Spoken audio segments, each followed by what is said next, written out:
All right, so this is the loose cannon, and of course, future world champ Allison, and I'll be right back because I'm gonna put something. and Sam Keola in spirit, And Cotton. and Cotton Marie, and Pepper Jack the Peppery Cat, and this is our review of the Royal Rumble pay-per-view. You just need to come just like you are. It's gonna be great. I'm gonna laugh so hard. So we're gonna talk about the pre-show, of course, as well as the actual Rumble match. So we're gonna go through the pre-show really fast. So it was the cruiserweight match that was. He's 10. He's not 10. He wasn't 10. Anyway, was Kalisto, Grand Metalik, and Lince Dorado versus TJP, Jack Gallagher, and Drew Gulak. What I have to say about this match is I went and made a sandwich. I missed it. And I don't care.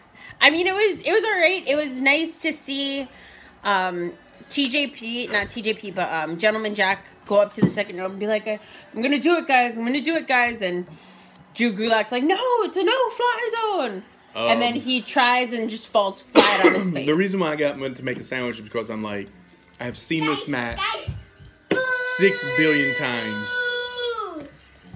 You know, a 6-man. Roboto! You suck! I've seen this match 6 million times. A 6-man tag match from 205 Live with these guys. It's on main event, it's on Superstars, it's on 205. I don't need it on the pre-show. Give me a singles match with them on the pre-show. I think it's unfortunate because the fact that since... Is there a storyline on 205 that they could put on the pre-show? There's not. They just died. Nothing. We'll talk about that in a different video. Yeah. So the next match was the Revival. Say yeah! Versus the Good Brothers, Gallows and Anderson. You know, I will say this. I'm sorry, what will you say? Say yeah! Move for move. Yeah!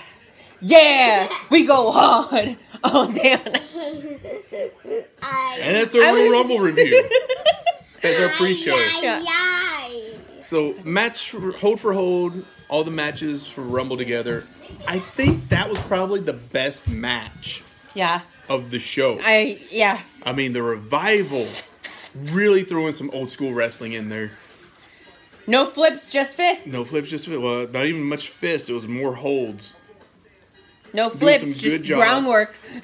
Really, some old Minnesota Wrecking Crew style wrestling. The Good Brothers also. I think Scott Dawson also should inherit the spine buster from Arn Anderson. This from school? Yeah. That's crazy. He should. You know what they should do though? Really, I think Arn needs to be like. They need to do like this little thing. If Jason Jordan can be Kurt Angle's son, Arn can be Scott the Dawson's uncle. Well, not Dawson, but Anderson. He should be Anderson and Dawson's uncle, really. And they should be like, "Hey, what are you doing talking to my uncle?" And then, that's my dad. and then he'd be like, "Can you imagine? That's my uncle." And they'd be like, "What?" And Arn just be like, "Boys, I'm both your uncles." And just walking off, and then just look at each other like, "What?" Like, oh, this feud is just now like this. I used to hate you, but we're family now. And they just be like, "Oh, we some Southern boys." Oh gosh. I got this too. I think both tag teams. Can you imagine? Both tag teams would be great together. Very similar. I mean, the Revival has shown that they're really good at working with other tag teams as well. I mean, when they united with DIY to go up against AOP, right? They're very adaptable. Yeah. And I'm loving what they're doing with the Revival right now. So hopefully that. I'm starting to like it again. It's been. You know, they've needed something, especially after, you know, they two injuries in a row. 2 weeks ago they had that nice little promo, and then the Raw thing, they kind of got destroyed. They were the I wouldn't say Ascension. it was really buried, but they ran out of time and they had to cut the match. The funny part was when they did the Balor entrance, which was taking forever. And I don't remember if it was Gallows or Anderson who like smacked Balor in the ass. It's like, come on, we gotta get in the ring. Because they were going to have a match. I can't believe it was Gallows. Because they were going to have their match. I don't know if it was Gallows, but it was their airtime. I think it would be the funniest if it was. And they already took up all that time with, Hall on the mic, Walkman on the, or, Sean X-Pac on the mic. And, yeah, he looked horrible. And so, I mean, they wasted all this time. He always looks horrible. And he's human garbage. Yeah. And I hate X-Pac. You could do a whole show on you hating X-Pac. I can't. We should, actually. So yeah, it was interesting. It was kind of a very short match. They cut it off really short. But considering they got that spot, they had the the good promo at the end of the week, the other 2 weeks ago, and then this Royal Rumble was a pre-show match, but take what you can get. Mm-hmm. I don't know if they did anything with them last night or not. Can't quite remember. Not really. But, anyway. Yeah. Hopefully Revival, on their way up. Hopefully, because God knows we need tag teams on Raw right now. Oh, man, do we? Anyway. So the next match is Bobby Roode with the United States Open Championship. I should have waited and made my sandwich then. And who answered? I'm going to go back over. Mojo Rawley. And the most disappointing, anticlimactic reveal ever. Now they had moments where I heard they had planned to have Adam Cole come up. Okay. But then they didn't want Adam Cole's first time on the main roster to be a short match, pretty much a squash match versus Bobby Roode. On the pre-show. On the pre-show. So what happened was it was Mojo Rawley instead, and Adam Cole got Mojo Rawley's spot in the Rumble. Was that what happened? Yeah. So are they looking to bring up Adam Cole really soon?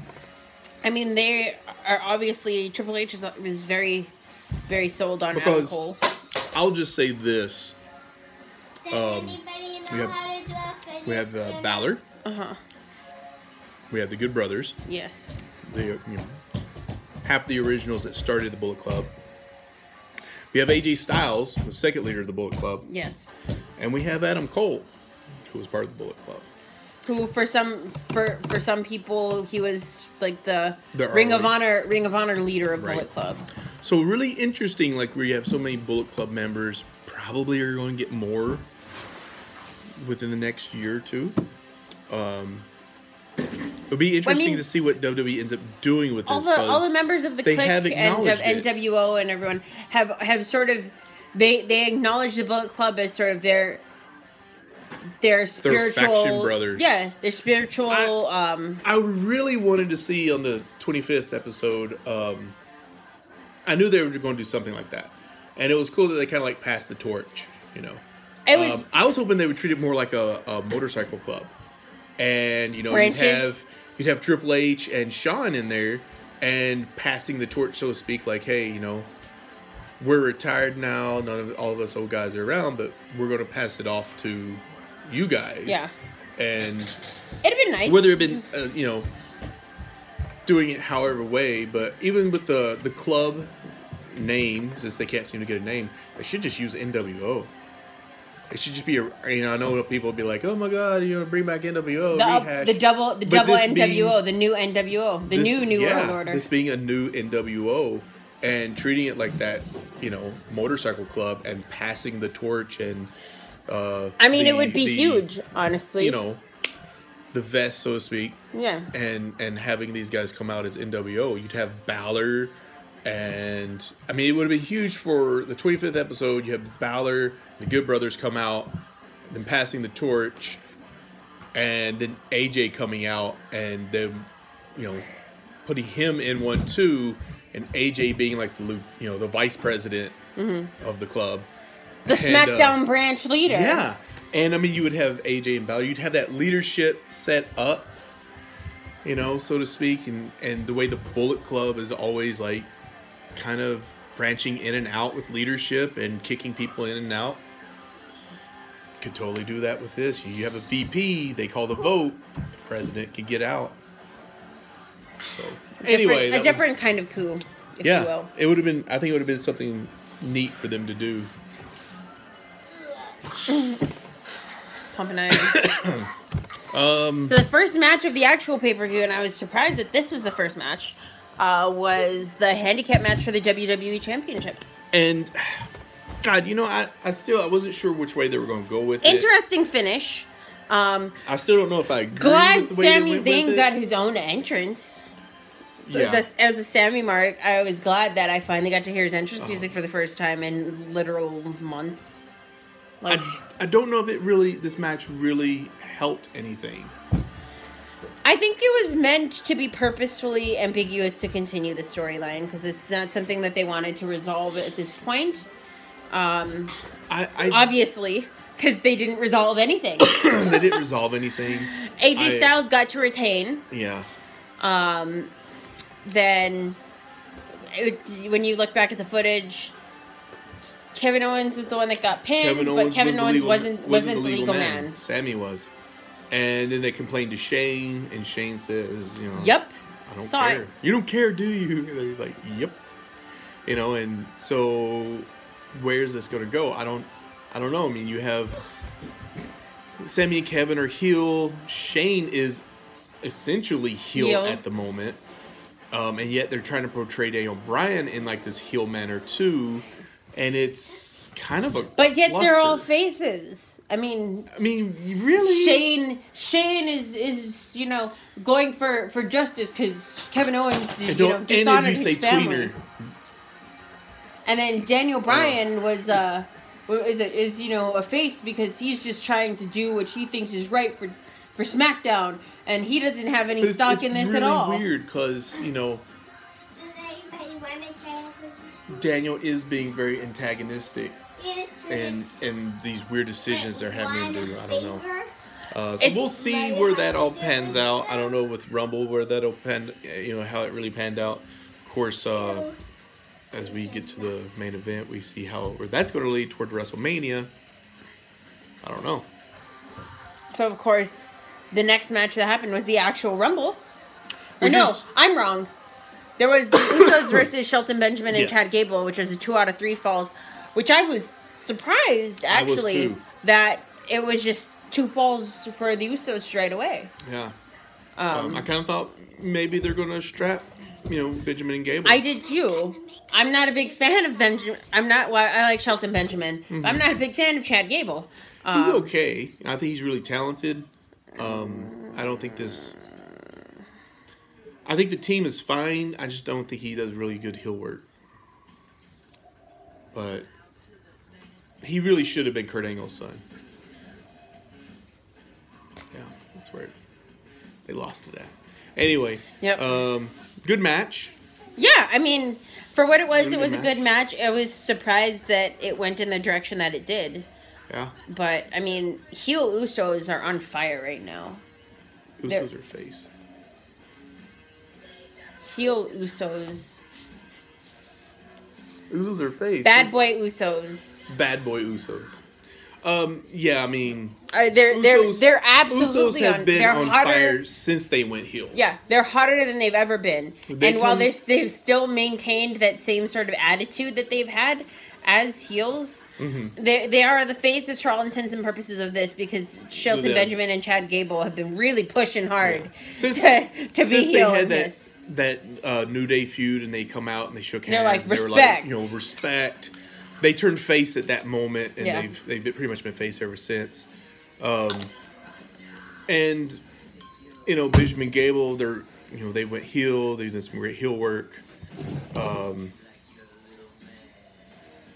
Gable's kind of nerdy, though, is kind of the problem. Kinda. Yeah. But yeah, I mean, the Usos, ever since they've quit the fun babyface character. Yeah. With the face paint, and they would just kind of yell out to the crowd. And the Civital. But since then, with their heel turn, and they start doing all the promo work coming out to the ring, they've shown how much they've grown. Oh, yeah. And it's been great. So I'm glad that they're keeping that up without reverting back to the face paint and doing the silly stuff again. There's no need for them to go backwards with the work they've been putting in. Yeah. Good match. Then we had the Rumble, which I thought was completely ass backwards. Yeah, I was surprised at why the Rumble happened. I'll talk about that when we get through the whole thing. I think the first half of the Rumble itself, of course, we started with Rusev. Introduction by Aiden English. And Rusev comes out. Because it was on Rusev Day. Right. And then the Rusev Rumble. And then Balor. Yeah. And I was like, oh. And I think number 3 was like Corbin? I want to say he was 4. Corbin, Rhino. Here, I have the list. I don't know, a couple of them come out. Rhino was 3. And then Corbin. And they're all outside of the ring. And end up all outside of the ring. And then, so some of them were kind of taken out, and then it builds up. Yeah, it was a slow start. A different start to a Rumble this year than usual. And I think it worked. I think the very first half of the Rumble was exceptionally good. Mm-hmm. We get to number 10. 7. Who was number 7? Andrade Cien El Idolo. I was surprised. I was very surprised that they had an Andrade in it. Yeah. Because there was only like 15 to 18 people announced for the Rumble, which is ridiculous. We didn't get a single qualifying match. We didn't get numbers drawn like we usually do. There was no build to the Rumble whatsoever. I was just like, this is just all going to be a surprise. Which was bullshit. And so, yeah. There should have been some build for it. Best. We get to number 10. I called it. Well, I mean, it was always going to be... He didn't come out. It was always going to be Ty Dillinger, though. It was always going to be Ty Dillinger because he's the perfect 10. Right. So, I mean... I don't think he will be next year. When he entered last year, I mean... If anyone else came out at 10, they would have gotten booed out of the arena. You were like, it has to be him. It had to be him. So it's great that he got to come out again at number 10. I was glad it was him again. But it was really Sami Zayn. Yeah. So Sami and Kevin beat the crap out of him. Then the music goes off, and Kevin starts to go, and Sami's like, "Nah, I got this." Yeah. And I was just like,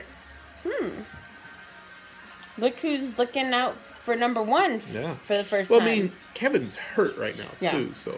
I know, but still. But it was great. Like, I don't know how they're going to play that off. Kevin Owens has limped into a Royal Rumble before. Yeah. The first half was great. Then we get to, like, I think number 20 was... 20 was... And so we get in this later half. I think it was number 15. I start going, okay, Roman Reigns needs to come out already. John Cena needs to go. Randy Orton needs to come out already. Do not save these guys. Yeah. Number 20, John Cena. And I'm just like... Interesting also. We got 10 left. Sheamus, Cesaro, and Seth Rollins all had spots in the Rumble. So Sheamus come out. Of course, right now he is really hurt. And he come out, he goes in the ring, and he gets thrown out. Yeah, at number 11. By Heath Slater, who was like, what number was Heath Slater in at? Was it 6? Number 6. 5, sorry. Number 5, and he didn't get in the ring until he threw Sheamus out because he got beat down just constantly. Yep. Everybody that come out knocked him down. And then I think Sheamus rolled him in. Sheamus got in. Slater pops up, throws Sheamus right out of the ring. I don't know if there's any record on that. It was like 3 seconds. So he's still not the shortest. It's still Santino. I thought Santino got beat by someone here last year. No. Did not? Santino is still the shortest. Before him, Warlord was the shortest. Yeah. Wow, Santino's still hanging in there for something. Hey, so Slater... He was Miss WrestleMania, I think, yeah. Slater also got eliminated right after that. Yeah. He's got kids, you know. I mean, he kept the job, though. Orton entered at... entered at number 24, but who was number 21? Who was number 21? Stand back! There's a And hurricane there have been, coming. Hurricane had thrown his name out there like, hey, I hear you need a 205 5 GM. GM. And Hurricane looked like he'd been through a hurricane. He looked pretty bad out there. Hurricane didn't last that long, but he got a big pop. And Well, I thought, so for the purposes of Rumble, I thought that this was sort of a litmus test. Because they brought to out... see if he was recognizable. They brought out 2 people that had been talked about to be potential 205 Live GMs. They brought out Hurricane Helms. And they brought out, at number 27... Mysterio. Rey Mysterio. I think Rey would be a better gatekeeper for 205. He doesn't want to commit to anything more than part-time because he still has lots of obligations to a lot of lucha promotions. That would suck because, he could really help get People 205 over? Yeah. And I would be perfectly fine with them giving him a few championships here and there, but mainly keeping him as a gatekeeper to getting that next guy over to feud with the champion. But I read that he's still in negotiations with Impact also. So I don't know. Which is stunning. And it seems like he did an interview not too long ago, maybe with ESPN, talking about it and whatnot. So who knows what's going to happen there. I expect Hurricane will end up being the GM. I do too. Well, with Mysterio, you also have to consider the fact that he... I felt like this was a lot to make up for the fact that when he came in at 30 a couple years ago, he got booed out of the arena. At 2004. It's very tough 2014 to come in at number 30 and not be who everyone wants it to be. If everybody's waiting for it to be a Daniel Bryan, and it's not like Daniel Bryan, then this year, of course, we didn't. There was a lot of hype that maybe Bryan would return, but I don't think people really expected it. Yeah. That would have been the biggest swerve. It would have. So we have Cena at 20, Orton at 24. Adam Cole at 23. Adam Cole comes in. This guy's going to be a short guy. Oh, okay. And then Roman comes in at 28? Yeah, Reigns is at 28. Right after Rey Mysterio. Mm-hmm. So I was like, this is worst case scenario for me for Rumble, is that you have Cena, Orton, and Reigns at the end. Who I don't want any of those guys to win. Yeah, none of them have any business being in the main event. No, they don't. And it gets down to the final 6, which are Cena, Reigns, Orton, Mysterio, Nakamura, and Finn Balor. Yeah. And at first I was like, God, if they sign a deal with and Mysterio, it was very much like old guard versus new guard. Mm-hmm. Oh, baby, go play. Old guard versus new guard. Old wrestlers versus new wrestlers.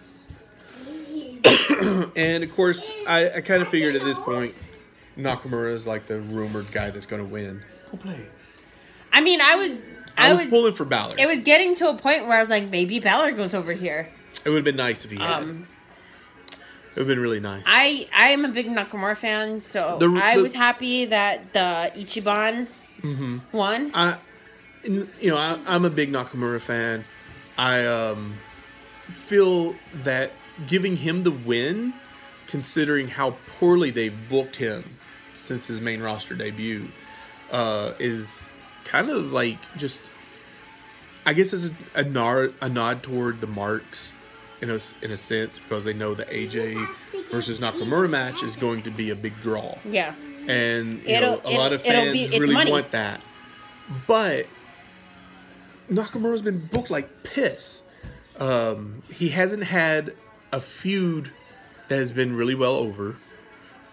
His gender feud for the world title was not even main event at any of the pay-per-views. Even the shows, it was like bottom card because Shane took main event spot. So I feel like just throwing him in and using this as a reason that he's gonna get his title shot is very cheap. So I had issues with that, but I was glad to see Nakamura win instead of Reigns because they were the last two. I think a Balor win would have been more eventful since he was the first Universal Champion. He's been trying to get back into it. Yeah. They keep kind of throwing blocks in his way. And he was in at number 2. And he lasted that whole way. and he was really fighting for it. So I think a Balor win may have been a better way to have gone. But I can't complain about Nakamura that much because it's not Roman, it's not Cena, it's not Orton. God, what if it had been Adam Cole? Would you have just shit yourself? Would you have cried? What would you have done? Thrown up all over the place. You'd be like, it's not Reigns, it's not Cena, but it's God damn it, it's Adam Cole. Baby. Interesting, you know. Not right now, love. God damn. Come on, go play. I'm losing my voice already. I've been sick. So the next match was the tag team match. Yeah. The Bar versus American Shield. So here's the thing. Everybody is spent already. Yeah. Because you've had the Royal Rumble. Except for Kobe Lopez, because he's CrossFit Jesus. Right. Who was in there for a good long while. Yeah. CrossFit Judas, actually, someone called, and that's the best. Cesaro too. So then, a good moment actually. Reigns eliminates Seth Rollins. Yeah, and I was like, oh, are we going to see? And Rollins has a good nod of like, huh, I would have done that too. You know, like you see them share that moment. So the crowd was dead for the tag match. Yeah, they were emotionally so, spent, and they should have. Well, I mean, they knew this was going to happen, but the whole tag match, emotionally spent. There's not much response, and it was totally Seth. I don't think Jordan did anything. And they kept him out of the ring. Like they rung his bell early, and he was just like, oh, I can't. Sheamus would tag and pound a little bit, and then Cesaro would take all the bumps, basically. Yeah. Well, I mean, because it was a decent match for the story it was telling, but the crowd was just dead for it. Well, and I would say the crowd was even dead for the Universal match, really. They were not into it like they should have been. Honestly, I was genuinely surprised about the finish of the Bar versus American Shield, because I really thought that Rollins and Jordan were gonna retain. Once they did the outside thing, I think they're less injured or less seriously injured. Yeah, that part's surprising that they would put it back on the bar. With and Sheamus while being hurt. I think that Sheamus and Cesaro, even while working hurt, can carry a match a little bit more easily than maybe Rollins and Jordan can. But together. I also think that they're going to book Rollins Jordan for Mania, which seems like a waste for Rollins. But that's unless they do that a really quick feud, maybe really, really quick for Elimination Chamber, and then I don't know what they'll do with Jordan for Mania, or Rollins for that matter. Jordan v. Angle. I think we're going to see Jordan Rollins for Mania. Although actually, if anyone should wrestle Kurt Angle at Mania, it should be Triple H. Storyline aside, Angle is not looking good. I don't think he's ready for WrestleMania. He's not looking good, and if anyone I think can carry him through a match like that, it's Triple H. Yeah. Definitely.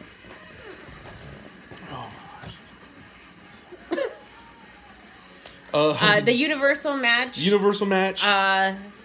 Again, was, I think, very, very underwhelming for what they were building it to be. Yeah, I did not know it was going to be a hardcore match at all. Turn on. I don't know if that's just the triple threat rules now that they're doing.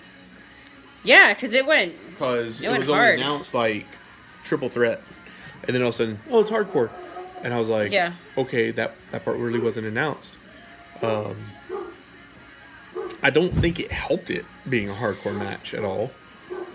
I don't think anybody was really into it because they were already emotionally invested in the Rumble and just spent. But when I don't know if Brock missed a spot, or didn't know what was coming, or if Braun just threw one in, or I don't know how they it went. But Braun kneed the piss out of Brock's head. I heard actually that was a shoot. Yeah? Where I guess Brock had done something. Had Brock started it? Yeah. And Braun paid him back? Yeah, and Brock paid him back again? Yeah.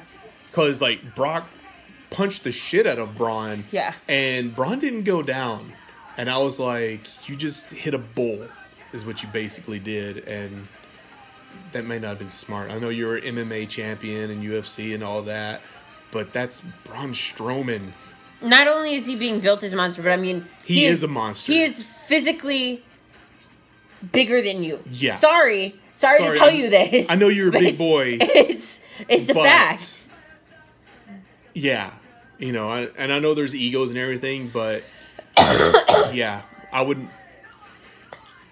Yeah. Like, it's just... I would prefer to fight Brock than Braun. And I'm like 6'2", 360 pounds, and I will kill someone if they mess with my daughter. I don't care who they are. Yeah. But, yeah. If it was Braun, I'd be like, all right. You're gonna have to get a little bit more ready. Yeah. Because I mean, I was just kind of like, huh. And then there was a point, like, after that, like, Brock ended up on the outside, and I swear, like, Heyman's over there talking to him, and I think Heyman was kind of, like, reading him the riot act, like, you need to get your shit in gear. You have a lot to lose. Yeah. You know, they could just call an audible and take the title off. Yeah. But also, looking ahead, in 2 months' time is WrestleMania, and you're dropping the belt to somebody, and your contract either is renewed, or you go off to fight. You can try to go back to UFC, Bones. but newsflash is you're getting old, and even for both for WWE and for MMA, you're getting old. But if you consider, even though you are banging Sable, more so for UFC still a kind because you know he actually has to train, he actually has to deliver. With WWE, he's on a limited schedule, and you know he'll get that payday no matter what for a handful of days a year. Which is building resentment, I believe, in the fan base. Yeah. I was hoping Braun would take the title, or at least Kane. I didn't think it was. I was pretty sure Lesnar was going to retain. And I was pretty sure that Kane went in there to be the one to eat the pin. And he did. Yeah. It was really a little bit of bullshit, though, because the belt needs to come off Brock. The sooner, the better. Which it doesn't look like it's going to be until WrestleMania now. And I don't want Reigns to be champion, but Reigns is champion. The big perk of Reigns as champion is that we would see that belt more often than 4 times a year. It would get defended hopefully every week. So that match was a little bit of a letdown for me because I really felt like they should have strapped Braun after all this build he's had. Yeah. He's super mega over. I don't think anybody's been this over since Daniel Bryan. I mean, really. Let's not get carried away here.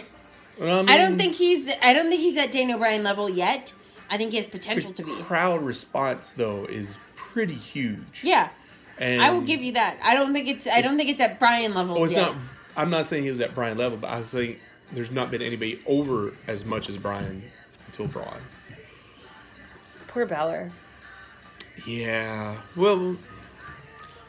Yeah. Braun's surpassed Balor being over, I think. Yeah. And of course, the main event was the Women's Royal Rumble. Yeah. Making history yet again. And I thought the Women's Rumble was okay. I was pleasantly surprised by the Women's Rumble, and I felt in a lot of ways. Yeah, I mean, it was better than the men's. Really? Yes. And this isn't even me talking as a girl. And here's my issue with it. It's me talking as a nostalgia mark. That was my problem with it. There was too much nostalgia. Well, I mean, I understood because from what I understand, all of these people asked to return, so they weren't going to have as much nostalgia. But then these people were like, it would really mean a lot to me to come back and be in the first ever Women's Royal Rumble, and of course, Lita coming out at number 5, getting a huge pop, and like I can see Lita, I can see Trish coming in at 30. Number 30, which I thought was a shame because it was almost too predictable. Yeah. I hate the predictability of things. Once it got to the point where it had gotten high up enough, like maybe around 25 or 26, and Trish hadn't showed up, I was like, she's probably going to be 30. Like, I'd heard that Michelle McCool was really interested in doing it. But she was in there for a good long time. At that point, I mean, who else could come out at 30? Yeah. Because I mean, the crowd, I don't think the crowd would have responded to anyone else. Yeah. As well at number 30. I don't think they really need to, per se. I don't think number 30 has to be a huge pop. It should just be like, okay, this is a signal that this is the end, it's on. Yeah. But there's way too much nostalgia for me. There was a lot of it. It would be like the men's match having DDP, Jake the Snake, Razor Ramon, X-Pac, Terry Taylor, the One Man Gang, Kevin Nash, Mick Foley 3 times, the Road Dogg, Billy Gunn, go to the ropes, and Brooklyn Brawler. And I still need 5 more for it to be pretty much what we got. So I mean, the women's Rumble, I liked so much, but I felt there was a lot more of. I was waiting to see NXT women passing torches. Besides Ember Moon and Kairi Sane. Yeah, we saw Hojo. Yeah, and I was hoping to see some classic. I was genuinely surprised actually Karma. that Peyton. I think she's pregnant. Again? Yeah. Every event she's pregnant. But I mean, I was genuinely surprised at the absence of Peyton Royce and Billie Kay, the iconic duo from NXT, who have been sort of kind of phased out of NXT television for a while. Right. I mean, so has No Hey Jose. I thought he was going to be in the men's Rumble. Yeah. I wasn't in it. So I was really shocked about that. Maybe he shows up at SmackDown tonight. Who knows? I don't know. I'm going to look at spoilers maybe. But the other problem I had with the women's Rumble being on last was that there's not, back to like investment, there's not the investment in with women. And I've had this problem with the women's division for a while, is that every week they have the same matches usually. They've had the same storylines going on for months on end. The lack of use of the women on the shows, or when they do have them on, they don't use them properly, is detrimental to the division. You know, I feel like they need to have their own show so they can have storylines. They can have all these interactions. They can have a women's tag team belt, and you know, it would be a lot more meaningful if they had a show just for the women. And then you have a women's Rumble, and it's like, okay, that's completely different. Then we're invested in storylines. We're invested in characters, and besides just, you know, oh, this is my favorite. That's my favorite. I don't like this one. There was no investment in the Rumble except for the nostalgia part. Yeah. And even in that part, it's like, I thought, who's gonna care? Okay, it's Kelly Kelly. Yeah, it's like I thought Kelly coming back and Tori Wilson coming back. And I actually looked at one of the pictures. Somebody posted a picture of all the contestants in one picture, and I see Tori and Kelly, and my first thought was, why is there 2 Tori Wilsons? Because they were wearing the same exact outfit, pretty much. And then I realized, oh, that's Kelly Kelly. But that just goes to show, is like the investment level, it was not there. I think the women's match should have gone on first. Should have been the headline of the pay-per-view. Should have gone right there. Royal Rumble, Women's Rumble. Let's start it out. Let's get it out of the way. You want to see a Rumble. This is the warm-up, you know, and you get to see a Rumble. And you know, it is unfortunate, and I think just wasn't the investment. I think with how the WWE thinks in today's world, because it was going to be so nostalgia heavy, I think that's why they put it as the main event. Because I think a lot of the people that they put in the men's Rumble were underwhelming. Oh, definitely. I mean, there was zero built to the men's. And it's unfortunate because the Rumble is, for me, something that I wait all year for. Yeah, and I like, and this is a testament to how much I felt like the men's Rumble, especially with some of the joke stuff of Heath Slater getting beaten up the whole time, and then you had the Kofi spot. The Kofi spot of him landing on Xavier Woods, and Xavier Woods like holding onto his leg, and then they had the Naomi spot too, which was just a rehash of a Kofi spot from a couple years ago. And I didn't like that. I was like, okay, if you're going to let her be the Kofi of this, let her have a different one. Let her do something different and unique. And I would prefer her not to be known as the Kofi of the Women's Rumble, but that's pretty much what they made her do. Yeah. Because it was the exact spot. Jumping onto the chair. Yeah. Using that to get back to the stairs. And I don't want the Women's Rumble to just be a rehash of the Men's Rumble. Also, one thing about the Men's Rumble that I did like, the when Jinder Mahal got out, they just threw pancakes at him. But then you saw Jinder just like cracking up on the ground. Like you saw him like laughing. I was like, he's laughing!